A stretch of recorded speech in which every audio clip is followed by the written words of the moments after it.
At that time, the Exodus was captured. And she had 4,500 people on board.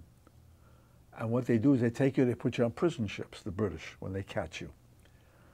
And Bevan told Truman, President Truman, that he was sending these 4,500 people to Cyprus. He lied. They wound up back in Germany. When the Haganah heard that, remember there's no country yet, it's still Palestine, they decided to blow up these prison ships wherever we can to stop the British with those ships. So being in Cyprus, they smuggled in gelignite, which is an explosive. And we smuggled it on my time to leave as a DP.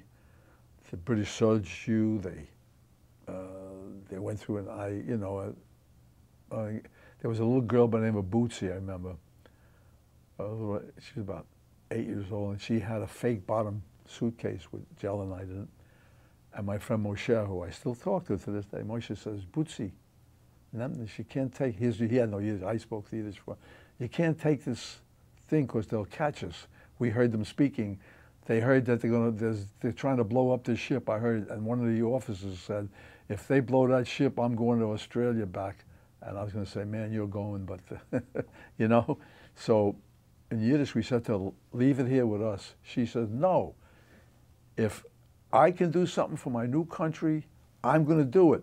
And she's about to pick up her bag when a British sergeant runs over and says, Bootsy, a woman sergeant, you're going to your homeland. She hugs and kisses her, picks up a bag. Come, I'll take your bag for you with you on your, and the British guy's, this is my friend Bootsy. You can't look at it. Come on, Bootsy. And she put the gelignite on the ship for us. You had to be there to see it. What I'm telling you, it's unreal. And so Bootsy, we got the gelignite, and we were sailing with the ship. They put you in like animals into a hold. It's a prison ship. It's terrible. And we're down in the hold underneath, and that's good for us because that's where we can blow the ship from. Down below, we put the gelignite in. And all of a sudden, I hear from down below the anchor going down. That means, see, every ship going to every port, the Board of Health comes on board and inspects it. That's a law of every ship in the world, no matter where you go into port. So I said, Moshe, the detonator set? He says, yeah. I says, we're going to blow up at sea. Everybody goes down. Can you change it? He says, when I went to school, they taught me how to set it. They never taught me how to unset it. There's nothing I could do. But then I hear, and I hear the anchor coming up. So I said, I think we'll be okay. How much will he? He said, got another hour, he says, on it, 45 minutes to an hour. He says, we'll make port by then. We make Haifa port, and we rush the people off. We don't tell anybody anything. The people go off. I was the last one off the ship. I heard boom.